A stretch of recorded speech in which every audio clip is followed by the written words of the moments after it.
Hello and welcome back to the Book Marketing Tips and Author Success Podcast. So today we are actually speaking of podcasts, we are talking about podcasts, how to pitch yourself to podcasts, why you want to. And we are going to wrap up the show talking about maybe starting your own podcast, because I know I talk to a lot of authors, and a lot of times authors, like I'll ask them if they're blogging and they're like, yeah, but I was maybe thinking of starting my own podcast. So it's worth talking about this just in the context of the show. But I want to kind of lead off with some statistics, because I think that podcasting, and you may be thinking, I don't really know if it's for me. So where was that statistic that we were just looking about? So 62%, here it is, 62% of Americans age 12 and over have listened to a podcast in 2022, up from 57% in 2021. I imagine that number is even higher in 2023. 41% of Americans age 12 and over have listened to a podcast in the last month. That's amazing. Isn't that an amazing number? Yeah. Right? More than 80% of podcast listeners spend upwards of 7 hours in an average week listening to their favorite podcasting app. I do, for sure. Yeah. I mean, it's really amazing how podcasting has taken off. And one of the reasons that it was worth mentioning is because we have seen a splintering of media, and it's not, I don't say that in a bad way, because we used to get, so whatever we consumed, we were fed to by the three majors, right? So it was NBC, CBS, ABC, and those big stations decided what we would watch and what became trendy. And that is just not the case anymore with Apple TV, with Hulu, with all of these other even smaller, FX is putting out just a ton of, great content, and they have an app, and I think they also do a podcast about their shows and stuff like that. For that reason, podcasting has become tremendously popular, and it's also become so much more, I think, a much bigger opportunity for authors, because there are so many different places to pitch yourself to. One of the things that I would say, though, is before you start pitching yourself to a podcast, you really want to know what you pitch. And I say this not because we get emails every week from people who want us to have a guest on our podcast. And if you've been listening for the last 3 years, we've never had guests on. And so you want to listen to the show first, because you may want to be on one of the bigger shows. So we've had authors on Something You Should Know, and I love Mike Carruthers. I think he still does these little bites of Something You Should Know information. And a lot of it was on AM radio, which now I've really dated myself, but like the Blockbuster Video example that I gave in the last podcast show. But he now has a podcast, and it's consistently one of the top 25 on Apple iTunes. When you consider there are 2.5 million podcasts listed on iTunes, that's pretty extraordinary. Mm-hmm. But most of the authors that probably want to be on his show would not be the right market for his show. So when you listen to it, you kind of get a sense of, who he interviews and where the topics go and the kinds of things that they need for, that they're looking for guests. But they are always looking for guests. And that's the other thing too, for podcasts. Television, a lot of times I think, seems not necessarily unattainable, but it's tough, right? Because there are fewer major shows, and there are fewer opportunities for authors to get onto these shows. And like Amy and I talk about this a lot, when you think about the Today Show. So we get authors that say, well, I want to be on one of the morning shows. Think about the last time that you saw an author on a morning show touting a book. Amy, I can't really remember when the last time was that I saw like an author on the Today Show. Yeah. It's, and I don't watch as regularly as I used to anymore, by any means. But back when I did, it was always somebody that you recognize. They've been around for 20 years or more. You know what I mean? Yeah. And they're just talking about their 64th bestseller. It's like, wow, that's who gets on TV, folks. Yeah, exactly. And, we have done separate shows on media. So not to discourage you, because there are still opportunities out there. I would recommend looking through some of our older shows to find the ones that we did on media. But podcasting is a really great opportunity for authors. There are a lot of podcasts out there that are publishing and author based, but the majority of them are focusing, like our show, they're focusing on the marketing. They're focusing on maybe publishing industry news and things like that. They're not so much wanting to interview you as a fiction author, because it is different. And Amy, do you want to speak to that? Because I know you've been listening to podcasts probably even longer than I have. There's a big difference between the amount of podcasts for fiction authors versus nonfiction. Yeah. And I think absolutely. I think if you are a nonfiction author, I mean, I don't want to say the options are endless, but unless you have a really niche topic, that you're going to have a ton of different options and people to potentially connect with. Mm-hmm. Fiction does get a bit trickier. I will say for fiction, different genres have more options. I will say children's books, things like that. There are quite a few podcasts that talk about children's books, what's going on in early education, things like that. So you can get creative with it, but I agree with you, Penny, for mainstream romantic suspense, you know what I mean? There's going to be probably just a handful.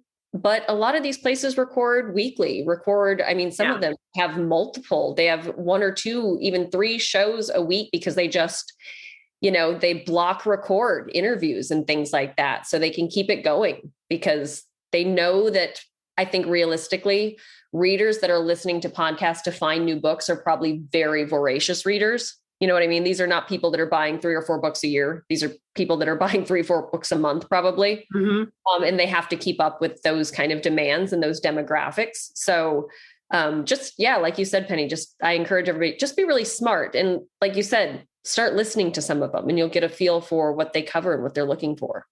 Well, and there are a number of podcast directories out there, and there are a number of podcast matching services. So in other words, like matchmaker.fm, you can sign up there and list the areas that you can speak to, and you'll get matched with, sometimes show hosts find you, but other times Matchmaker will just send you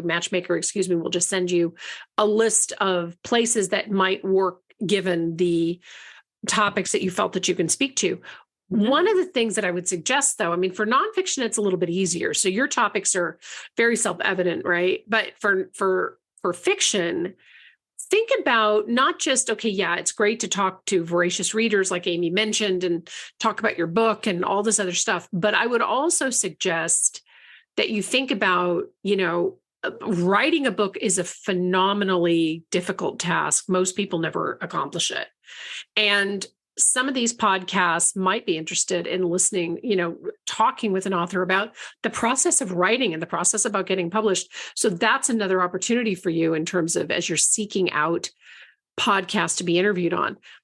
So again, listen to the show, make sure that the show is, right for you. Most of the shows are going to have some kind of a landing page where if you're a guest, you can send them an email, you can, their pitch details and things like that are sometimes in the show notes or on the podcast page. And you can find out how to get yourself in front of, in front of more podcasts.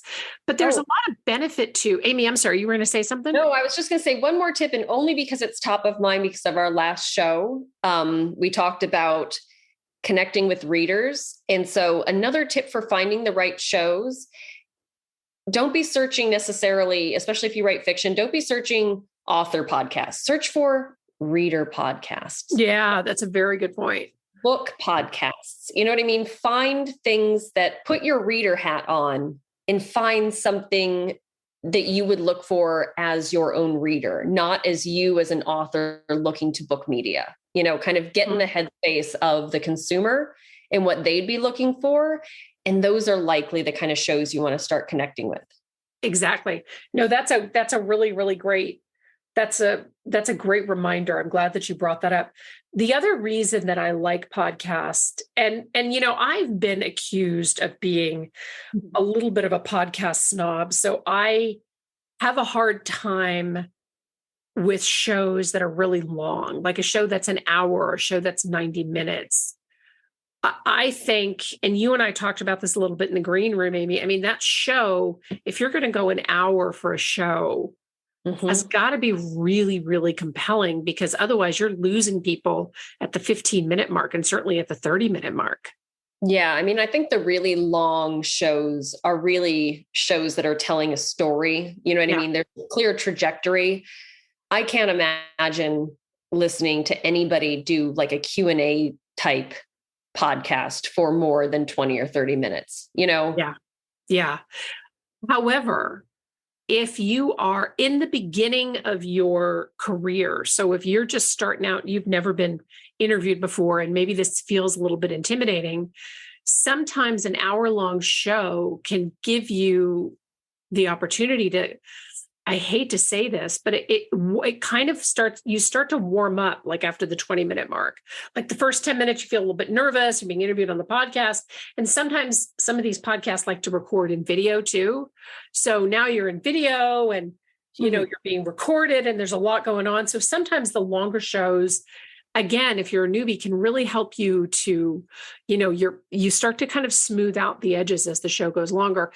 The other reason that I really like pitching podcasts for authors, and don't discriminate between, like I talked about the show Something You Should Know, which I love. I listen to it all the time. There are a lot of these top shows, but don't necessarily get discouraged if the shows that you're left to go after are not in the top show, in the top of iTunes or wherever. I mean, listen, and I just want to kind of toot my own horn for a second. A lot of times we get ranked like the number one show in author marketing and book marketing, and that's great. But overall in iTunes, I don't want to look at where our number is, because I don't think it's probably not that high. I mean, you're competing with megastars and, TV personalities and all this other stuff that have podcasts. Don't get discouraged if the podcast doesn't necessarily have some great ranking, because podcasting can be a great way to not just build your repertoire, right? And we'll talk about links in a second. I'll let Amy talk about the links factor, but it's also helpful for you to really get your feet wet in being interviewed. I'm not saying that you're going to use podcasts as a training ground, but it's kind of a training ground, right? To hone your interviewing skills. Every single show that you do, you're going to get better. So if you aspire to do bigger media at some point, podcasting is a great way to help you refine your message, get used to talking to different hosts and what their pacing is like. And frankly, some hosts will be better than others. And you and I both know, Amy, from listening to a lot of podcasts, the host, no matter who they have on to interviewing, the host can make or break the show. Yep. Right. Absolutely. But it also helps you to build a lot of links and a lot of places to share in social media. I mean, Amy, do you want to speak to that a little bit? Yeah. I mean, just in terms of how much extra juice you get from each of these, I mean, it's amazing. Well, yeah. I mean, because like whenever I do a podcast, I'm sending it, because Amy's social team manages my social media, and I'm sending the podcast link to your social media team. And, we're tagging the host and we're tagging the podcast and we're thanking them. And it's another, because I had an author actually tell me this. He said, and he worked with us and he said, I'll say yes to any podcast, because it gives me another opportunity to share something in my social feed and something to add to my media room. Absolutely. And, people like what other people like. So as Penny said, this is training to some degree, but you're also just proving that you can do it, because once you get one show booked and that interview is live, I guarantee it's going to be that much easier to get a yes from the next one, and then a yes from the next one. Yeah. Because they want to work with people that have done this before. They want to work with people that are clearly compelling. And once you start having something to back that up, on your media room, on your website, sharing it on social, things like that, you're going to start getting a lot more yeses. It's kind of like opening the floodgates. You should be so lucky to be too busy with requests, but yeah. But each one will make it that much easier to get the next one. And it's also really good for networking, right? So podcast hosts a lot of times know each other. I don't know that we know, but I've said that I'm like, who else do we know that's podcasting? Actually, we do know quite a number of people who are doing but a lot of times, many of these shows will network with each other. Especially if they have a good guest, right? Yeah. And even if you're not on super friendly terms by any means, there's still a sense of professional respect across the board. You know what I mean, Penny? For sure. So you see that they were on such and such podcasts. You may not know them personally, but you see that they were on that show. You have some professional respect for what that show does. It means something. It absolutely does mean something. And one of the things I wanted to mention too is that if you are going to be on a podcast, and I would say this also goes for if you're going to start your own podcast, be a good guest, right? So years ago, there was, I forget now, Blog Talk Radio. So Blog Talk Radio before podcasting, again, I'm just dating myself. Back in the covered wagon days, we had Blog Talk Radio. And I had a podcast and we would have guests on. Sometimes the guests would show up late. Sometimes the guests would show up unprepared. Sometimes the guests would not show at all. So it was really kind of crazy. So when Amy and I were talking about starting this podcast, I said, cautionary tale, I don't really want to have guests on. First off, and guests also require a lot of coordination. So, and stuff happens, right? You have an emergency or you get sick or you have to cancel the show. And then, you have this recording time. There's a lot that goes into it. So be respectful of, being a guest on a show. Yes, you want to be prepared and all of that. Show up on time, show up early. And if you do have to cancel, if at all possible, I realize sometimes unexpected things happen. Be mindful of the fact that they've planned and scheduled that time and whatever the mixing crew and all of this other stuff for you to be on the show. So be respectful of that. Amy, do we want to talk a little bit about starting your own podcast before we wrap up? Definitely. So when Amy and I started this podcast, we started it in 2020, just before the pandemic. And it was a thing to do in 2020, I think. It was a thing to write. Everybody was starting a podcast. And it's kind of true, right? Podcasting is a little bit like indoor plumbing. Like everybody has one. I think there's something like at any given time, there's something like 17 million, I forget what that statistic was, that 17 million podcasts and episodes exist in more than 71 million episodes exist in podcast feeds, right?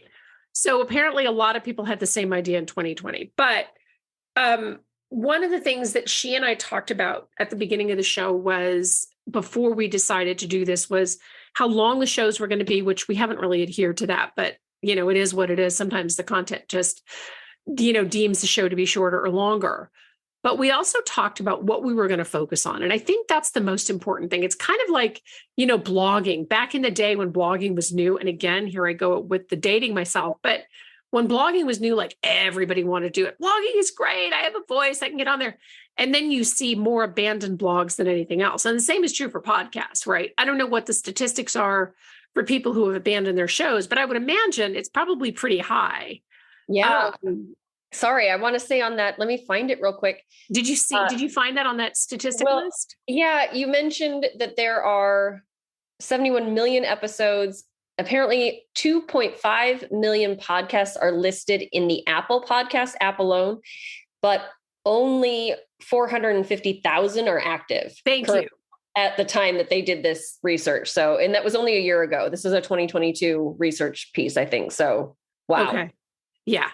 So that tells you pretty much everything that you need to know about people starting up podcasts. So if you're going to do it, I would recommend, I think that when we first started, we plotted out, we were really dedicated to creating a whole bunch of shows, because you have to first off get into the habit, right? The other piece of it too is that you have to be patient. It took us quite a while, I think, to get our first review. It took us quite a while to get people writing us, to get found, right? Mm-hmm. Yeah, for sure. I would say you may have a show that is that, where you have to, you kind of live and die by having guests, and that's fine. Just understand that the guest adds a layer to that of organization and things like, that kind of stuff. And then again, the length of the show, how often that you're going to do it. We were doing it every 2 weeks. And then we decided to do mini-sodes, and now we changed the mini-sodes that we're just running a podcast a week because we weren't really staying to the 10-minute, but I think to our credit, Penny, we've made a lot of changes based on the feedback we get. Yeah. We're not just wildly like, let's do something different with the podcast this week because we need, another project, like a hole in the head. But that's why every show, Penny mentions, we love reviews. We love you to write us. Please let us know what you like. Please send us show ideas, because we really do try to keep this focused on what's resonating with listeners, Yeah, exactly. And I think that feedback has really, as Amy said, that feedback has really shaped the show.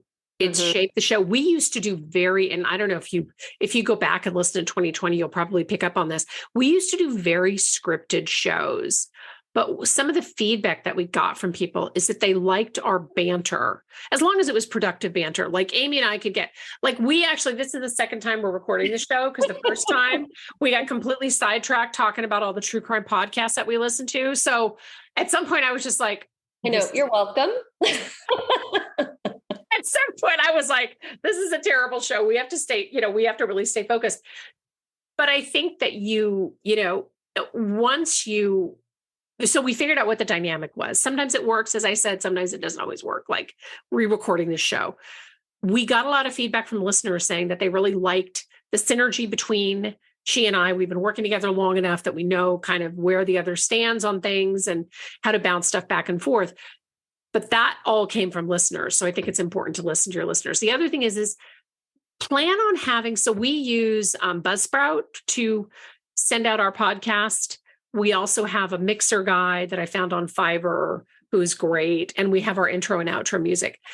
If you're going to put it out there, spend a little bit of money getting it mixed, getting it, to sound right, and get some intro and outro, which I had a lot of fun picking. Intro and outro music was spent like hours sending ideas to Amy. Finally, she was like, the 48th one, the first one that you sent 48 sound snippets ago was actually my favorite. So, but you want to put it out there. I mean, again, everything that you do is your resume. So, something may happen. You may decide not to keep going with it or whatever. But a podcast does require, if you're going to do a podcast, it does require dedication. It is a great way, though, to reach people because you are literally in their ear, and it really does help to build some great connection potentially with your, listeners and whatever it is that you're doing the podcast for. Right. It's your unique point of view. And that's something that we harp on all the time when it comes to marketing, right? Figuring out, don't just do the marketing and check it off your list. Figure out your unique spin on those strategies, on those things that are working for other authors. How can you make it yours? How can you make your unique point of view stand out, whether you're fiction or nonfiction? Yeah, exactly. We love podcasting. If you want to ask us about show recommendations for all things true crime or weird stories that happen, you can definitely email us, because we have lots of show recs. Be thankful that we scrapped the show where we just went off on some weird ass tangent, because that was just going nowhere. But I love the idea of podcasts for authors. Consider getting your feet wet in this, adding it to your, list of things that you're going to start to go after. Listen to some podcasts and get a sense of where you might be a good fit. Thank you so much for listening to our podcast. We love reviews wherever you listen to our shows, and we'll see you next time. Bye-bye.